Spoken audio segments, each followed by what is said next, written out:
sommet de cette édition, on parle du 11 octobre, journée mondiale de la fille. Les droits de la jeune fille, l'égalité des sexes sont autant de débats que suscite l'événement. Suivez dans ce 13h le message de la ministre des Affaires sociales sur le point des engagements du gouvernement en faveur de la fille au Bénin. Cotonou sous l'eau, une expression bientôt reléguée au passé. Le gouvernement vient de s'engager formellement dans la lutte contre les inondations cycliques. Les travaux démarrent sous peu.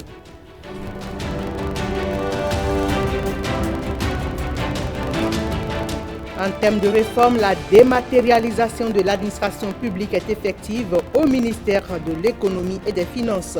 On fait une visite guidée avec Ricardo Loïc-Pekou dans un instant.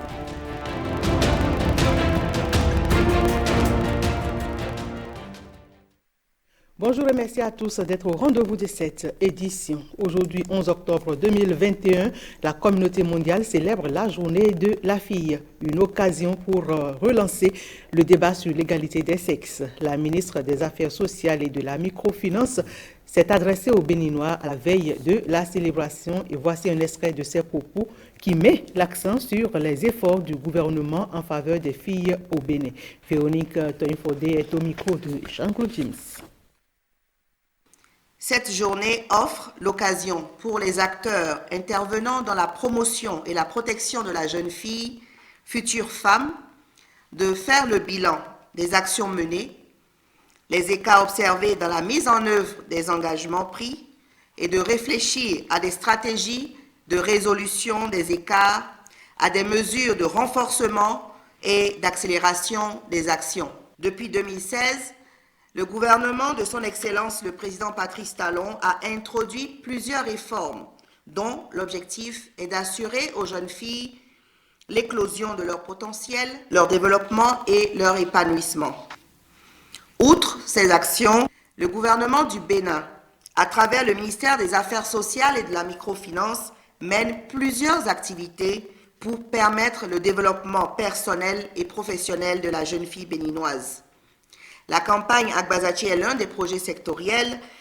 Plus encore, le projet régional sur l'autonomisation des femmes et le dividende démographique au Sahel, le SWED, dont le gouvernement du Bénin est bénéficiaire, s'emploie à réaliser les droits et du plein potentiel des 3 302 000 jeunes, filles et garçons, d'ici 2024. Le gouvernement a transmis, il y a quelques jours seulement, à l'Assemblée nationale, pour une étude en procédure d'urgence, un projet de loi portant dispositions spéciales de répression des infractions commises à raison du sexe des personnes et de la protection de la femme en République du Bénin.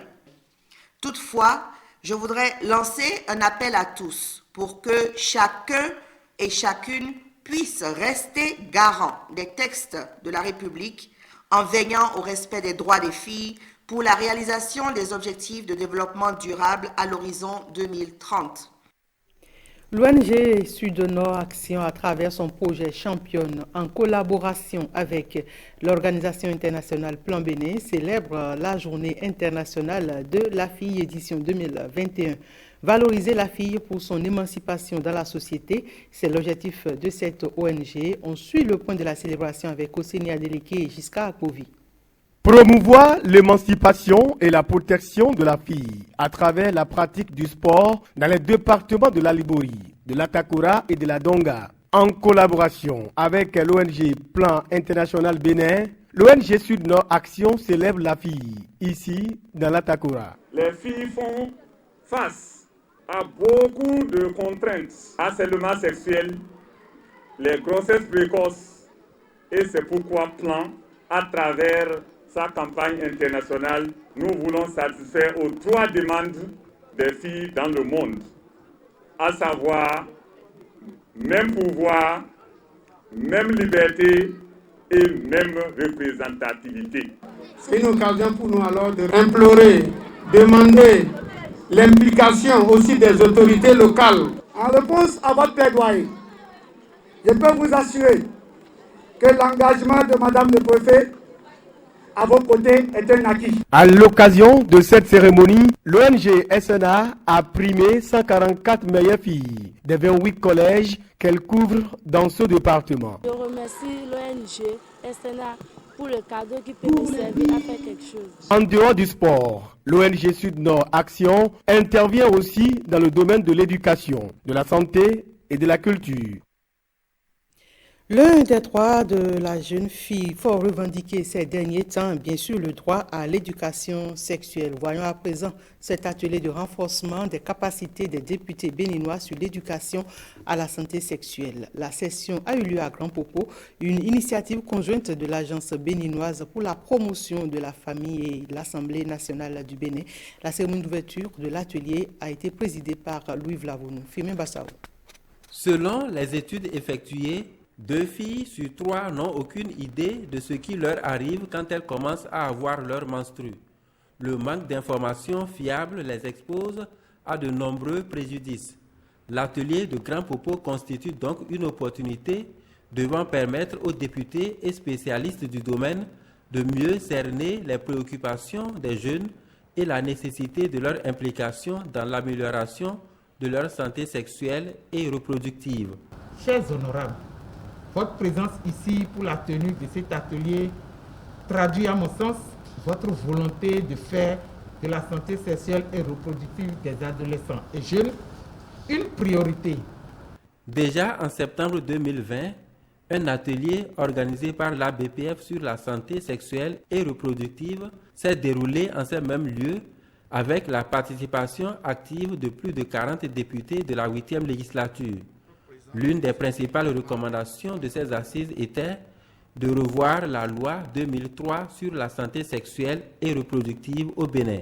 Le présent séminaire, qui se tient au lendemain de l'ouverture de la 3e session extraordinaire de l'année 2021, constitue pour nous parlementaires une occasion de revisiter les textes qui traitent de la condition des femmes et de la famille de façon générale, sans aller à l'extrême que constitue la suppression de la vie, quelles que soient les circonstances. Plusieurs communications portant, entre autres, sur l'état des lieux de la santé sexuelle et reproductive au Bénin ont meublé les échanges. Et parlant de la défense des droits de la fille et de la femme, toute une pédagogie d'action sera mise en œuvre par l'Institut national de la femme pour réussir sa mission. De la répression à l'après-répression, la présidente clame haut et fort que rien ne sera laissé au hasard. On l'écoute. Notre action sera au triple niveau de la prévention, de la répression, mais aussi de gestion de l'après-répression. Donc l'Institut n'attendra pas seulement le moment de l'action coercitive pour faire appliquer les lois afin de décourager toutes les infractions basées sur le genre. Au registre de la prévention, des actions d'éducation et de sensibilisation seront menées avec un accent particulier sur les milieux scolaires et universitaires. À la phase des sanctions, il est clair que l'Institut national de la femme veillera à ce que les bourreaux de la femme soient vraiment punis. Au besoin, l'Institut national de la femme agira en lieu et place de la victime et l'État lui en donne les moyens. L'après-répression ne sera pas du reste, puisque l'Institut sera aux côtés des victimes pour une assistance bien étudiée, au cas par cas. Des projets seront envisagés pour aller vers une certaine autonomisation financière des femmes, ce qui leur permettra d'être moins vulnérables et moins passives, voire même complices des violences qu'elles-mêmes subissent. C'est dire qu'il y a toute une pédagogie qui sous-tend l'action de l'Institut national de la femme. Nous comptons donc sur tous les partenaires au développement pour que cette problématique de protection et de promotion du genre n'est pas nouvelle. Nous ferons tout ce qui est de notre pouvoir avec rigueur pour mériter et renforcer cette confiance qu'ils font à la nation béninoise, notamment sur le champ d'action qui est celui de l'Institut national de la femme. Débarrasser Cotonou des inondations cycliques, c'est l'un des grands objectifs du gouvernement. La convention pour le démarrage des travaux est signée le 30 septembre dernier. Le dossier a intéressé Jérôme Mungbo et il nous propose ce reportage.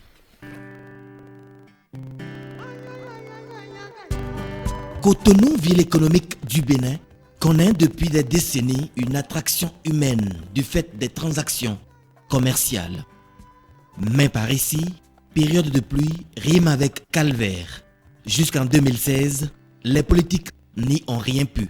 Dès son avènement à la Marina en 2016, Patrice Talon décide de changer le cours du destin de cette ville. Parmi les 11 projets phares du programme d'action du gouvernement volet cadre de vie, figure le projet d'assainissement pluvial de la ville de Cotonou, PAPC. De janvier 2017 à septembre 2021, une batterie d'études techniques est engagée avec beaucoup de complexité. Les différents organes de gestion du projet, le comité de pilotage, le maître d'ouvrage délégué, le comité technique de suivi, le premier appel d'offres des travaux, puis le premier marché des travaux proprement dit, le 30 septembre 2021. Tout se fait dans les règles de l'art avec une orthodoxie qui surprend même le maître d'ouvrage délégué. Je disais tout à l'heure que nous n'étions plus habitués à ça. C'est vrai que nous n'étions plus habitués effectivement à ces cérémonies. Et c'est avec plaisir parce que c'est un projet d'envergure qui ne peut pas effectivement passer inaperçu. Tous ceux qui ont contribué à la signature se retrouvent autour de cette table de manière conviviale pour marquer donc le début d'un grand moment qui va améliorer substantiellement le cadre de vie des populations de Cotonou en réduisant les effets néfastes des inondations cycliques sur cette ville-là. Le projet d'assainissement pluvial de la ville de Cotonou, c'est 34 bassins, un collecteur de 1425 mètres linéaires, 7 km de linéaire de voies à aménager dans 7 quartiers, soit plus de 70% de la superficie de Cotonou. Avec ces différents projets, nous allons rattraper 50 ans de retard. Ce n'est pas des mots, c'est des situations qui peuvent être constatées. L'inondation avec ses effets néfastes pour Cotonou depuis plusieurs décennies pourrait être derrière nous. Je me rappelle en décembre passé, je m'exprimais devant le conseil municipal et je leur disais que dans les années à venir, Cotonou va changer. On dit souvent que lorsque André Griffon, un enfant parle, c'est parce qu'il a un grand derrière. C'est l'œuvre du bâtisseur qui a choisi de retourner l'ascenseur à son pays. Le but visé par Patrice Talon à l'aune du 11e objectif de développement durable, faire de Cotonou une ville sûre, résiliente, inclusive et durable. C'est reparti pour un cycle de travaux. Et ce que nous faisons, c'est nous organiser pour que les travaux soient des travaux de qualité, les travaux soient des travaux réalisés dans le temps, donc pas de dérapage sur le planning, et des travaux techniquement maîtrisés, pas de dérapage financier non plus. Ici, nous n'avons pas l'habitude de distinguer maître d'ouvrage, entreprise, mission de contrôle. Nous travaillons ensemble, comme une équipe, pour trouver les solutions ensemble. D'un coût global de 264 milliards de francs CFA, à financer par 6 bailleurs de fonds, le PAPC vient s'ajouter au projet d'asphaltage dont la deuxième phase est imminente. Autrement, dans la logique de révélation de la ville phare du Bénin, le meilleur est pour bientôt. Ainsi, avec le PAPC, s'amorce sans aucun doute une étape importante dans la modernisation de la capitale économique du Bénin. Et quelques jours après la signature du contrat du programme d'assainissement pluvial de Cotonou, les populations disent être impatientes de voir sa réalisation. Écoutons-les au micro de Stanislas Linkmon et Igor Ayoso. C'est un projet qui date depuis des années, mais ce n'est pas jamais réalisé. Comme quoi, les 3 CI qui ne donnent rien. Et si le gouvernement de son Excellence Patrice Talon a décidé de faire autrement, vraiment, on ne peut que saluer le gouvernement et son chef. C'est une bonne initiative parce que si le Bénin avance, c'est pour nous tous. Et nous l'encourageons toujours de foncer. Ce projet va réduire le phénomène d'inondation à Cotonou. Cela vient renforcer le projet asphaltage dont nos conducteurs de moto-taxi jouissent déjà. Par exemple, grâce au caniveau des nouvelles routes, cette année, nous circulons aisément dans certaines zones hier inaccessibles en saison pluvieuse. Nous savons que ce gouvernement a beaucoup d'ardeur à réaliser ces projets. On espère toujours. Je ne dirais pas que sur Saint-Thomas, mais j'espère voir avant de croire. Ce projet va durer à peu près 4 ans, je crois bien. Si Dieu me prête vie jusqu'à ce temps-là, vraiment je serai ravi. Ça va être une fête pour moi de voir le travail que veut faire le gouvernement actuel. L'Union progressiste est allée à la rencontre de ses militants du ZOU dans le cadre des préparatifs de son prochain congrès ordinaire.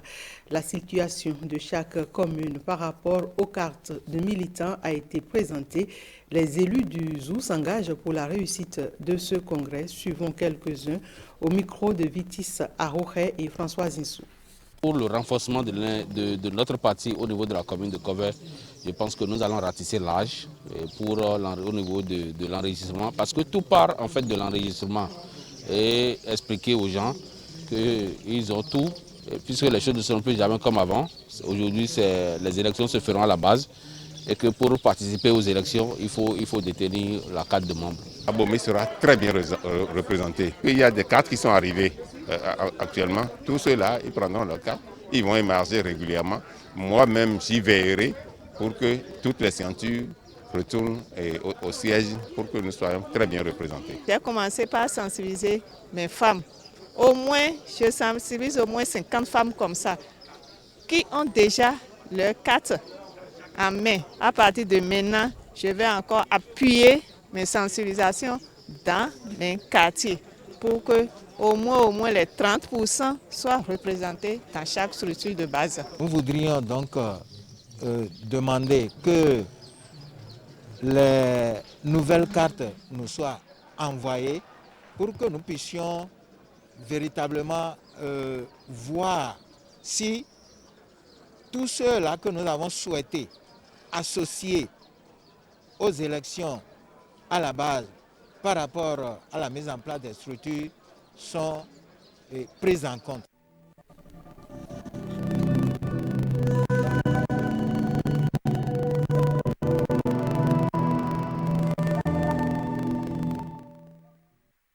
Nous sommes en octobre et c'est le mois du consommant local. Reçu ce samedi en matinée à l'ORTB, la ministre de l'Industrie et du Commerce, Sadia Alimatou Assouma, a abordé dans ses explications la problématique de l'emballage des produits au Bénin. On l'écoute.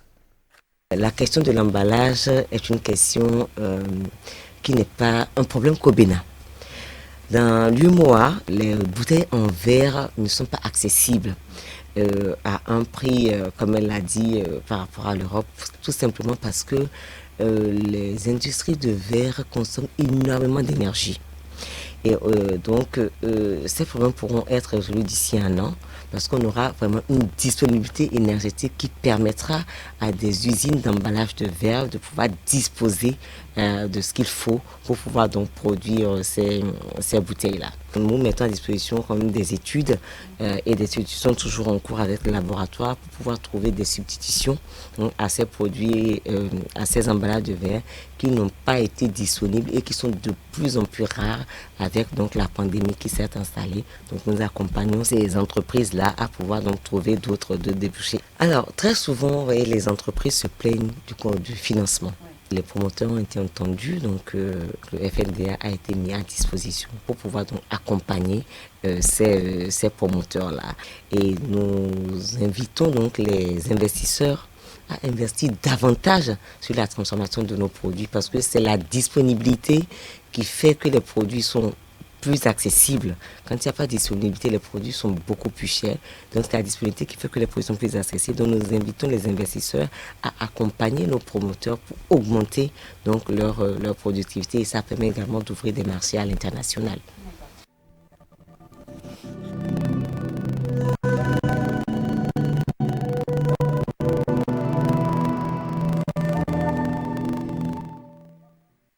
Le gouvernement du président Patrice Talon, depuis 2016, a initié une batterie de réformes dans différents secteurs.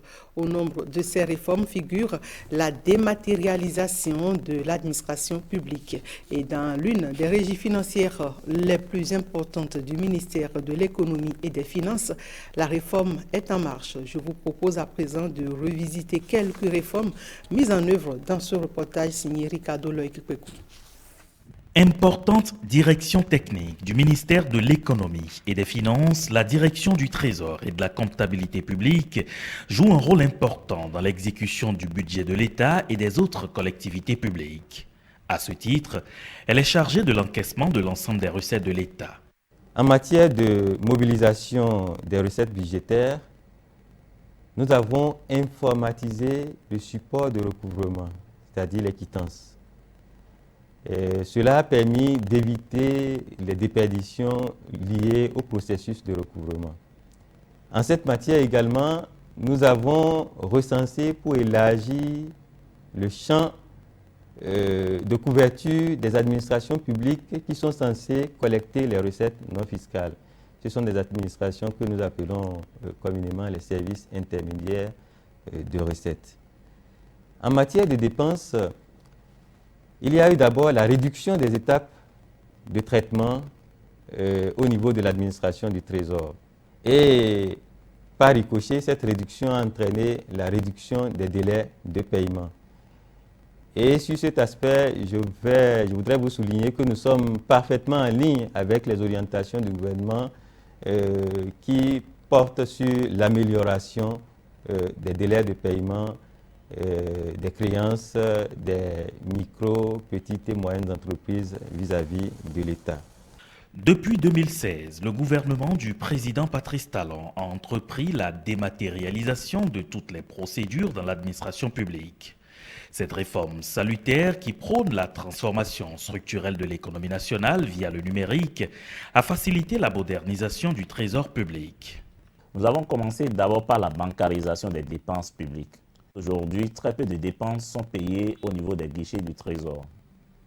À la suite de cette réforme de bancarisation qui a réussi, nous sommes passés à la dématérialisation des bulletins de paie des agents de l'État. Ensuite, on a enchaîné ça avec la dématérialisation des bulletins de paie des agents militaires. Nous avons poursuivi pour dématérialiser aujourd'hui les bulletins de pension pour les agents retraités. En dehors du bulletin de pension que nous avons dématérialisé, nous avons également bancarisé les pensions de montant supérieur à 50 000. Mais au-delà, les pensions de montant inférieur à 50 000 sont prises en compte et ces pensions sont payées par mobile money aujourd'hui. Nous avons dématérialisé la consultation des titres de paiement. Beaucoup de réformes sont donc mises en œuvre au sein de cette régie financière qui n'est rien d'autre que la Banque de l'État. Mais beaucoup de chantiers restent encore ouverts. Et le premier chantier, et c'est imminent, c'est l'entrée du Trésor dans la monétique. Et très bientôt, nous allons lancer les cartes prépayées de l'administration du Trésor et pour toujours faciliter aux clients l'accès aux services financiers. Parce qu'actuellement, les cartes prépayées deviennent un moyen courant d'échange dans les espaces. Le deuxième chantier imminent que nous comptons lancer est, là c'est sur le plan purement professionnel, la bascule vers la comptabilité en droit constaté et la comptabilité patrimoniale, ce qui permettra pour le Trésor d'élaborer dès l'année prochaine le premier bilan d'ouverture et les états financiers de l'État. Satisfaire les usagers et s'assurer de bien renflouer les caisses de l'État, la Direction générale du Trésor et de la comptabilité publique y travaille et s'appuie à cet effet sur les procédures de dématérialisation initiées par l'exécutif. En sport, on parle de la fin de la série d'invincibilité des écureuils au mythique stade de l'Amitié Mathieu Kérékou. Battu par les Taifa Stars de la Tanzanie 1-0 hier après-midi, Michel Dessuet et ses poulains concèdent ainsi leur première défaite dans cette course pour la qualification du mondial Qatar 2022. Le résumé de la rencontre, c'est avec notre équipe de reportage. Les écureuils freinés par les Taifa Stars au stade de l'Amitié Générale Mathieu Kérékou. Un but matinal de la 6e minute, signé Simon Nzuva, l'un des 3 joueurs expatriés de l'effectif de la Tanzanie. Le sociétaire du Wydad Athletic Club de Casablanca, bien démarqué sur une remise en jeu, exploite une hésitation de la défense béninoise pour fusiller à bout portant Saturnin Alagui. 1-0, c'est l'une but de la partie qui déclasse les écureuils de la tête du groupe J. La pilule est amère pour le coach Michel Dessuet. Déjà nous-mêmes, on est très déçus par ce résultat. On espérait engranger 3 points, même si on savait que cette équipe de Tanzanie elle a beaucoup de qualité. Et maintenant, il faut se replonger sur les 2 prochaines journées. En face, son alter ego, le Danois Kim Poulsen, savoure la bonne opération de son équipe. Jouer 2 matchs en aller-retour aussi rapidement, tout ça fait qu'ils ont pu voir comment changer les choses. Parce que par rapport à ce qui s'est passé en Tanzanie, ils savent qu'on a le Bénin un bon numéro 9 et que sur les côtés, qu'ils arrivaient à centrer et qu'ils ont tout fait pour bloquer ça.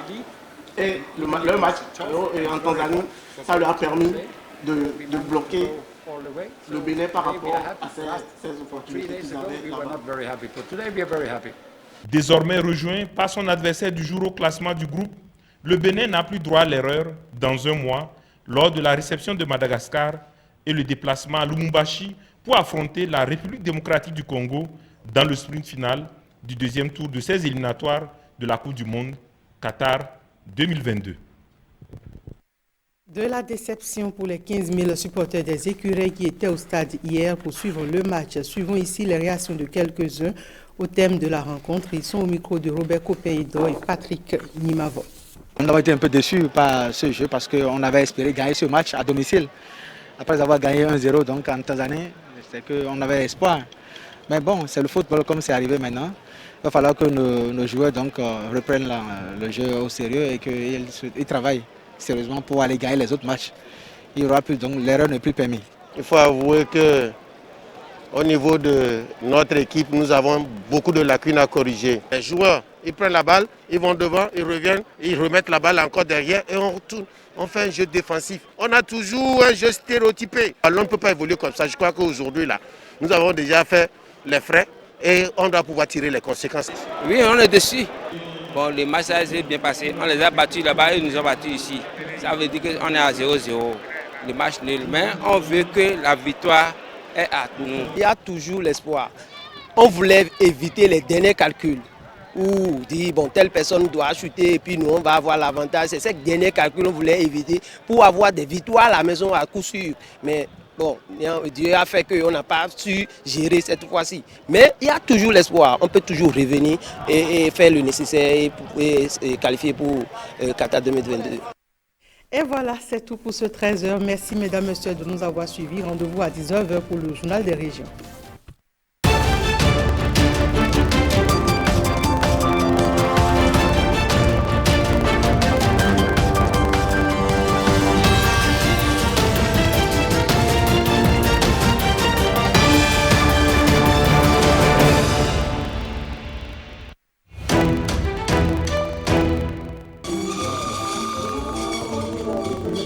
C'est à Porto-Novo que l'entreprise La Gazelle a choisi d'implanter ses ateliers de fabrication de lampes et kits solaires. L'unité de production installée à Doha des Domaines, dans la capitale politique, offre une gamme de produits solaires pour l'éclairage, la recharge de téléphone et l'alimentation des équipements électriques. La Gazelle Bénin est une filiale de la Gazelle, première entreprise installée dans la sous-région qui fabrique et commercialise des lampes solaires. L'objectif aujourd'hui pour la Gazelle, c'est son développement, la pérennisation des emplois créés, afin que la Gazelle contribue durablement et efficacement à l'accès à l'énergie pour tous au Bénin, et pourquoi pas dans la sous-région. Déjà présente au Burkina Faso, l'entreprise La Gazelle continue son expansion pour un meilleur accès des populations à l'énergie solaire. Ce site sur lequel vous vous trouvez est l'accomplissement pour la Gazelle de son déploiement sur le continent. À contre-courant de toutes les autres initiatives, notre projet met l'honneur et l'accent sur la valeur ajoutée locale, le développement d'une industrie solaire adaptée aux réalités, la fourniture de services de haute qualité pourvus d'un véritable service après-vente. Notre objectif est de fabriquer en Afrique des produits solaires, mais pas que, de très bonne qualité. Le défi de notre entreprise est de fabriquer nos produits localement. D'abord au Burkina Faso, mais aujourd'hui à Porto Novo et bientôt partout en Afrique. Pour la ville de Porto Novo, c'est une nouvelle source d'opportunités en termes de création d'emplois et de l'accès à l'énergie propre. Ce jour, 7 octobre 2021, est mémorable pour la ville de Porto Novo qui voit désormais se développer sur son territoire des activités de fabrication d'équipements solaires. C'est donc avec beaucoup d'émotion que j'adresse mes sincères félicitations au président de la Gazelle, M. Arnaud Chaban, et toute son équipe pour ce joyau qui sera mis en service tout à l'heure. Aussi, voudrais-je préciser à travers son installation à Porto Novo, la Gazelle va créer des emplois directs et indirects, mais aussi renforcer la mobilisation de ressources propres de la ville.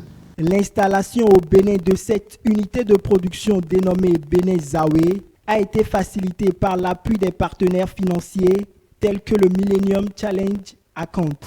LCA Bénin 2, à travers la facilité d'énergie propre hors réseau, couramment appelée OCEF, a lancé 2 appels à proposition de projets au thème desquels 16 promoteurs ont été retenus pour le cofinancement de leur projet. La Gazelle fait partie de ces entreprises. Les États-Unis d'Amérique ont contribué à l'adoption de réformes importantes pour attirer l'investissement privé. À travers une politique, une stratégie, un plan directeur, ainsi qu'un cadre réglementaire pour régir les systèmes d'électrification hors le réseau national de la SP2E. Au cours de sa visite guidée au sein de cette unité industrielle, le ministre de l'Énergie s'est dit émerveillé par la dotation de la ville aux 3 noms d'une si importante unité de production. Merci d'honorer de votre présence cet instant magique et grâce à la Gazelle, grâce au Millennium Challenge Account, grâce à vous tous ici présents, c'est aujourd'hui une réalité.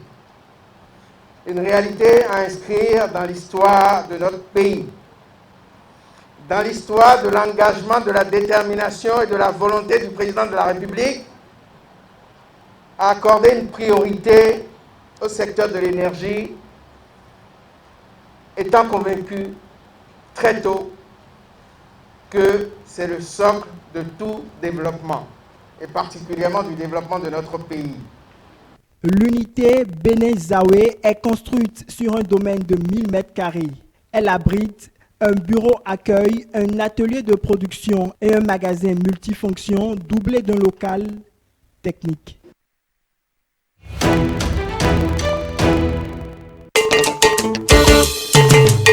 Un joyau dédié à la gastronomie et érigé en plein cœur de Cotonou.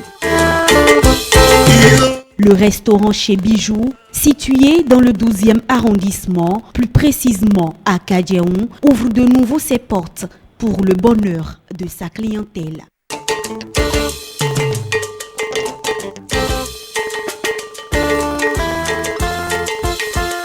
cadre raffiné et accueillant, offrant une architecture originale de 160 mètres carrés environ, avec un espace vert en gazon synthétique. Nous avons désormais 2 halls polyvalents pouvant accueillir des conférences et séminaires. Nous avons une salle VIP pour déjeuner et dîner. Et nous avons une terrasse de détente avec plein air. Nous avons une cuisine moderne et une cuisine traditionnelle. Avant, on avait les ascenseurs juste pour les hommes, mais nous avons ici un montre-repas qui réduit la difficulté à l'équipe de service. Et celui qui est au premier ne va pas aller à la cuisine, revenir, mais nous avons un montre-repas qui quitte la cuisine, qui sert chaque niveau. Ça veut dire que quand un client vient, il s'installe et lance la commande, la cuisine est prête, on balance ça sur le montre-repas, il vient au premier pour ceux qui sont là, au deuxième pour ceux qui sont là, au troisième pour ceux qui sont là. Aussi, un dossier a été soumis à l'expertise des sapeurs-pompiers qui ont certifié pour les dispositifs sécuritaires. Ça veut dire que quand vous venez au restaurant Bijou, il n'y a aucun souci, vous êtes en pleine sécurité.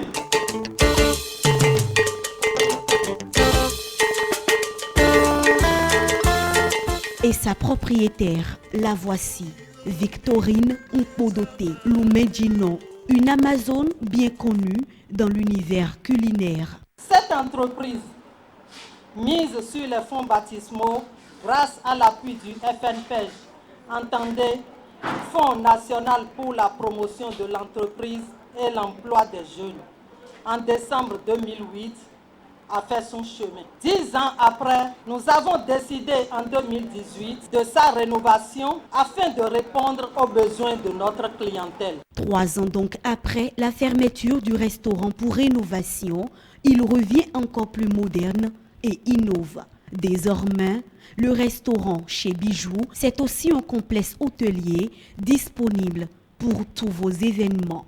Les services de l'établissement vont de la restauration à la livraison à domicile, en passant par l'événementiel, la décoration et diverses prestations.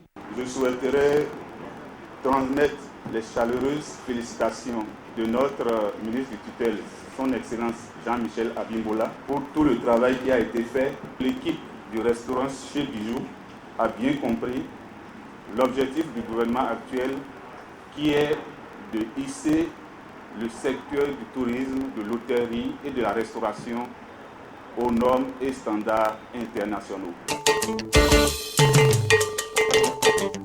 Restaurant chez Bijou, un accueil 5 étoiles vous y est réservé avec un menu local et moderne. Voici le nouveau visage du siège social national de l'Institut du millénaire pour le développement local, MILD ONG, un institut qui œuvre pour l'épanouissement des populations rurales du Bénin.